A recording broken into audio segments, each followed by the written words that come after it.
Welcome to our studio where we are creating a photography backdrop wall. It's going to be dark and moody. I already started to do a little bit of experimenting with our milk paint using a few of the grays, and it just wasn't speaking to me. So we're gonna go with the dark blues, the midnight blue, as well as the steel blue.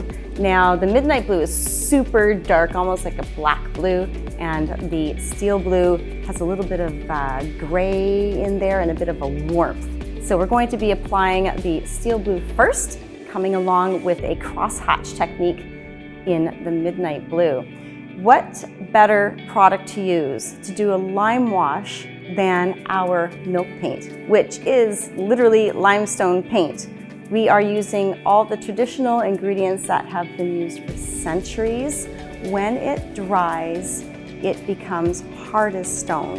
And the cool thing is it has a lot of health properties. For instance, it is naturally mold and mildew resistant without any mildewcides or fungicides like what are added to modern day paints. This is literally the product that's been used for centuries. So come and join us. We're going to be simply mixing it, applying it, no special preparation. This wall has been heavily damaged and repaired with some drywall mud. We're going to be applying the milk paint directly over top of it. No priming and no sealer. All right, let's get started.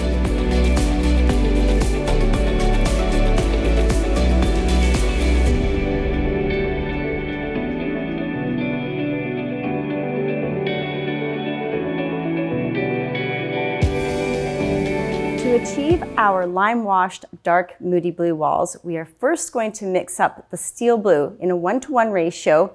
And I'm going to kind of fast forward this whole project. Instead of cross-hatching right away, I'm going to be using a roller to apply it onto this 8 by 8 foot wall. And then our second coat, our midnight blue, we are going to do a cross-hatch technique to really get in a lot of the texturizing and being able to control more where we see the steel blue and where we see the midnight blue.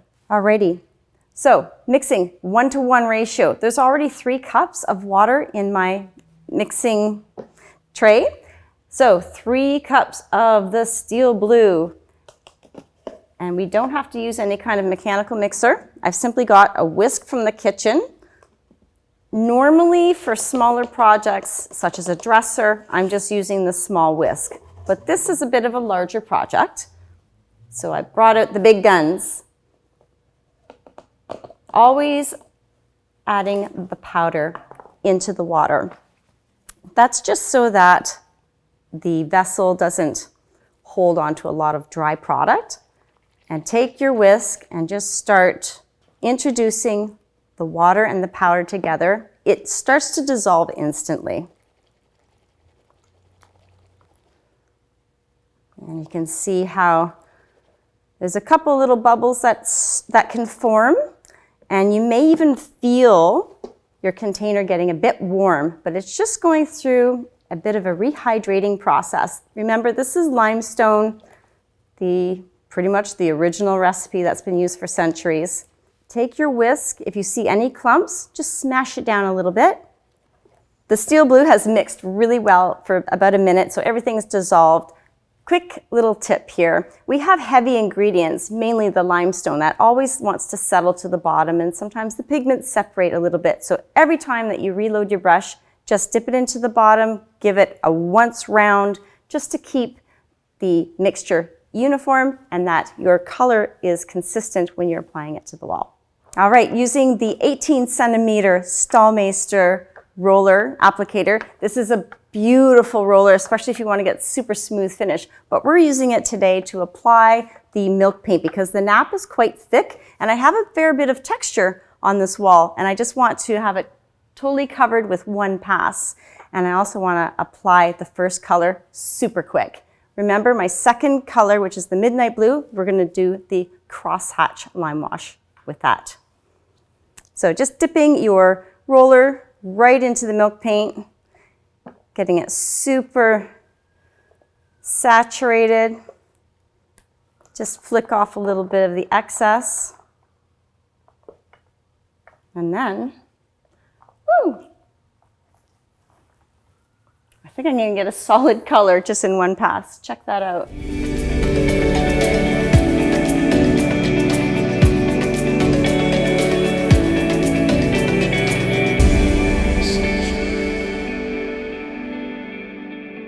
Reloading my roller.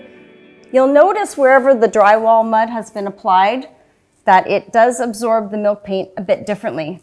However, this is adding to the whole texturized look. As you see, there was no primer used, no bonding agent used. This is strictly milk paint, our Limewash, being applied to different surfaces, and the absorption rate is different, and you're going to notice once it dries, it's giving you slightly different colors.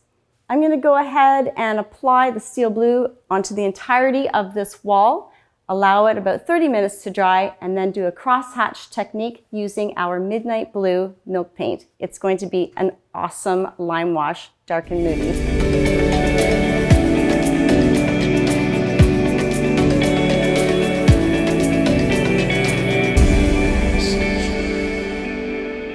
The first step to our Limewashed deep moody blue wall is now done.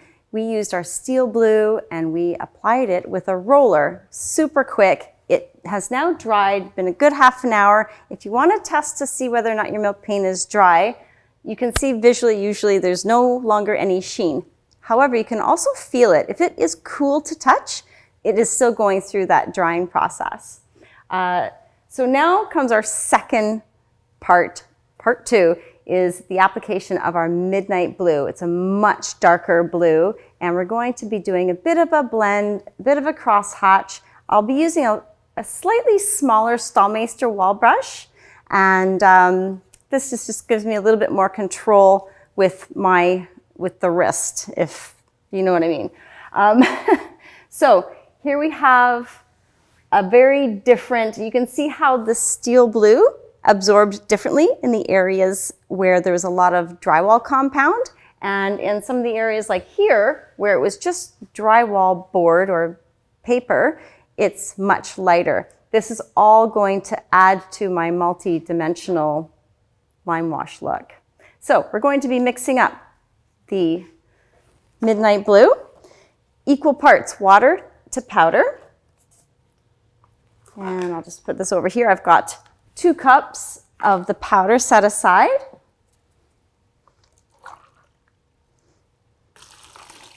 One and 2. There we go. It's so simple, quick, and easy to mix this powder.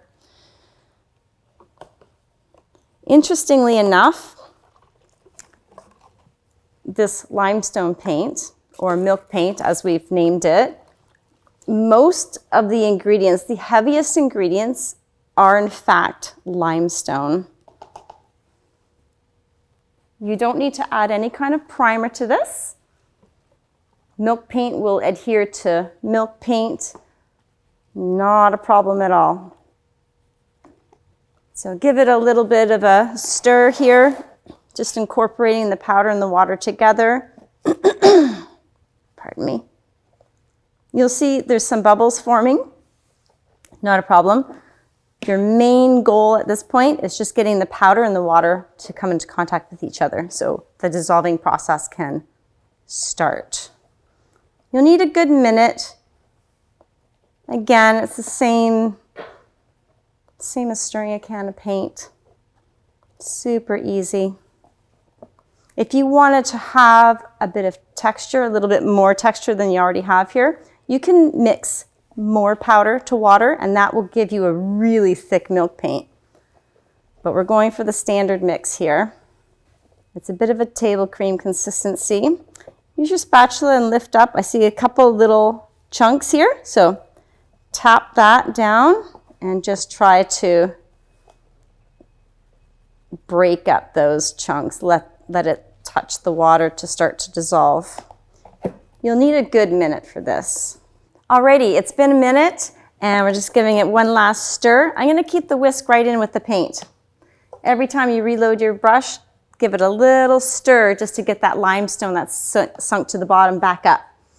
Now, the brush, you don't need a lot. This is a really dark, saturated color. Halfway up the brush line. Now I do my crosshatch. You have full control over how much of the first color you would like to see. I like to kind of start in the middle here and then fan outwards, just like this. And what's super cool, pardon me, I have some of this color left. So if you want to do a little bit of a blending, grab a little bit of the first color, dab it here and there. Take your brush that you've got the midnight blue in, and then just kind of drag it, do a little bit of a blend, get creative. Again, if you don't like what your results here, just wait for it to dry and then apply some of the midnight blue fully onto it. But look at that, you get a little bit of a lighter tone. You can have a dragging down effect or some kind of almost a cloud effect, if you like. You are in full control of this. I'm going to leave that be. I'm really looking forward to seeing what it looks like when it's dry. Redip your brush in, and I like to start off not right at the edge here. Go over a step and come into this wet edge, just like so. So this is really saturated and you're just dragging it across. If you would like to keep a little bit more of this lighter color, be a little bit lighter in your pressure with your brush. You can leave some behind. Look at that. Again, wait for it to dry. If you don't like the look, you just come along with a lot more paint and fill it in. And just stand back, see if you like the look that you're going for. Actually, I think I like a little bit more solid, so I'm going to use a lot more paint. Just do that right now. One coat coverage. Look at that.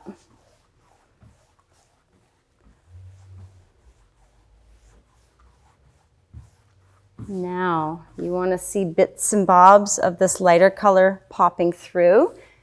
You can take your spritzer bottle and just hit it with some water. I have my mister, just going to apply a little bit of water. And look what happens.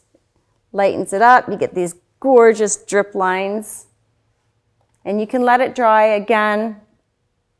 As you can see, this is super easy to do. I'm going to continue putting the midnight blue milk paint, doing our lime washed wall. Going to be working with the mister and also a little bits of the original color, which is the steel blue. It's a lighter blue, and just kind of creating that multi-dimensional lime wash.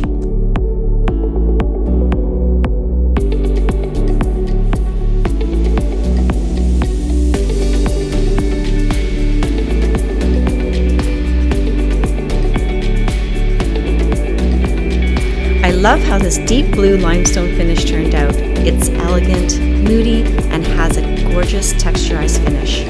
Perfect for a feature wall in a modern home or an excellent solution to hide any wall imperfections.